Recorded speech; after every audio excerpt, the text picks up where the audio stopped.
Okay, let's try doing a bit of the assembly. It did come with a print head. It took me a while to find where they had it in the box. Anyway, it says to start in the printed manual by putting 2 M3x16 screws to the top of the gantry into the print head.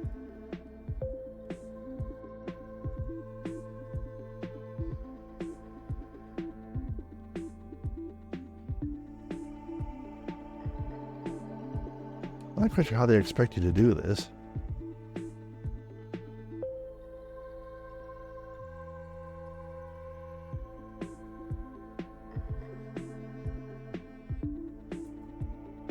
Oh, the top screws bit. Oh, I see what they... Oh, geez, that's a hard to spot little spot.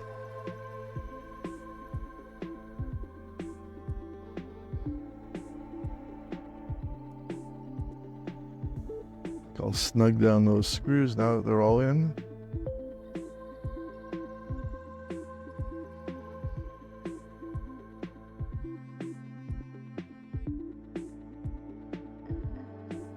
Well, after a bit of faffing around, that's on. I still don't see why they didn't mount the gantry first and then do that.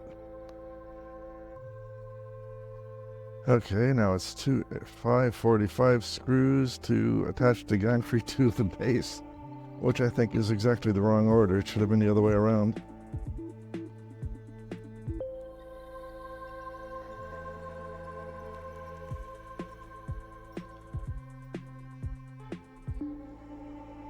This is going to take a much bigger screwdriver, or Allen wrench.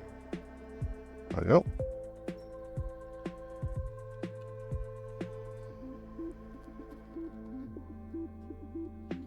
And of course now we got everything backwards.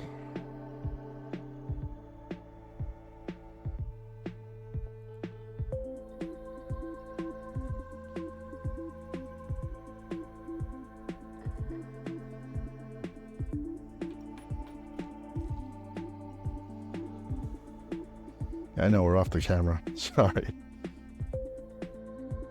These are actually fairly long bolts. Okay, one side's done loosely.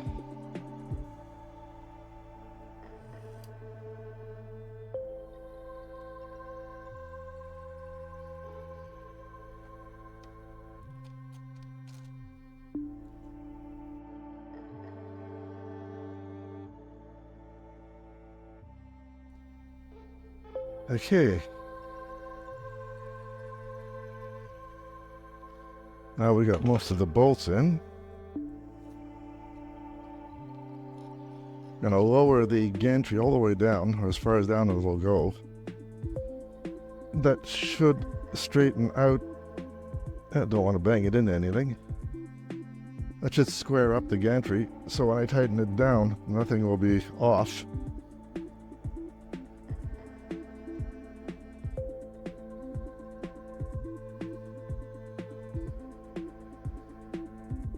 I'm tightening this down fairly good. I just don't want to accidentally strip the bolt. On one side's done. Just tighten down the other side.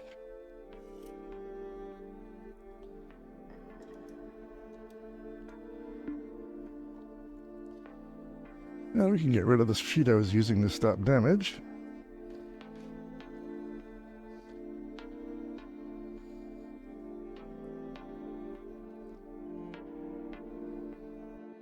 Let's take a look and see what's next on the instructions. Okay, we need 3 4 number 20s, and we attach the side connector. It's good having a bendable light.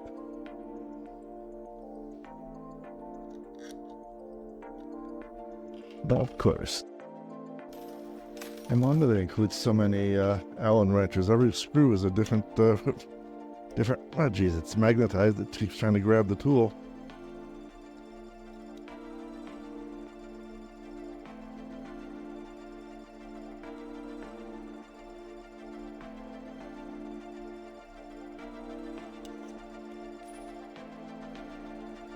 Actually, this one doesn't want to go in. There he goes. It's a little tight.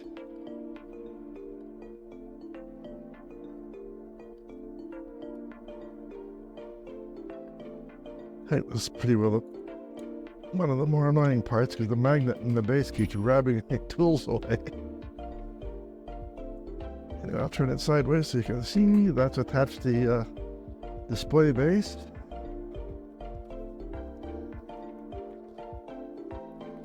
Back to that paper manual. Okay, now I'm supposed to plug in the display, which has yet another warning to change the voltage before you actually plug it in. It jacks into the front of the unit and just sits there. Okay. Okay, next we want to assemble our spool holder. This takes 2 number 418s.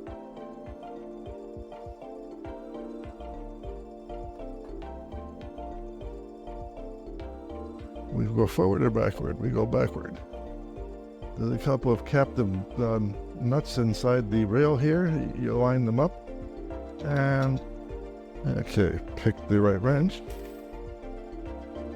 I'm going to widen the camera field of view. Nothing can be seen what I'm doing at the top of the unit. I'm going to tilt the unit so you can see what I'm doing. Okay, I was bolting on the spool threads through just 2 screws into 2 captive nuts. That's a cable clamp. That's not what I want. That's the detector switch. That is what I want. I moved the camera back to really widen the view so you can see what I was working on at the top. There should be a screw in here. Yes, there is. Lots of little baggies.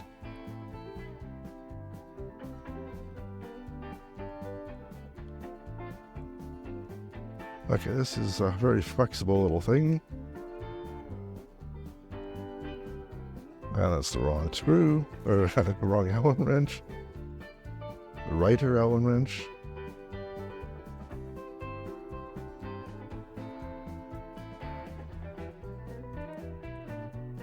This is the filament out detector I'm screwing to the top of the filament holder.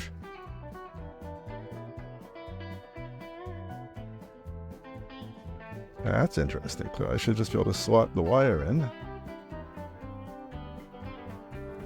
Oh, come on, you're gonna reach. There we go.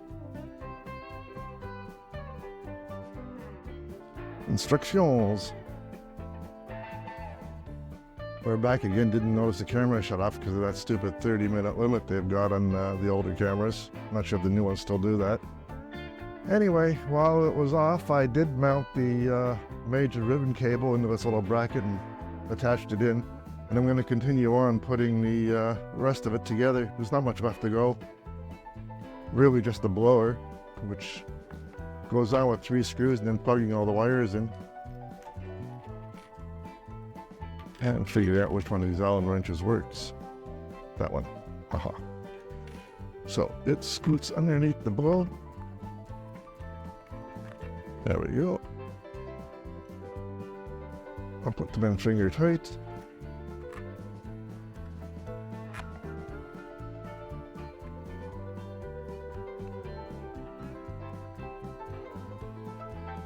Oops, wrong screw. Aha. There we go. Got the right one. Okay, that's all the hardware on. All that's left now is to plug the wires together. I'll put the Z-axis on this side in while I'm over here. I can get my fingers to flip that in. The problem with having bigger fingers than you need. Now there it goes.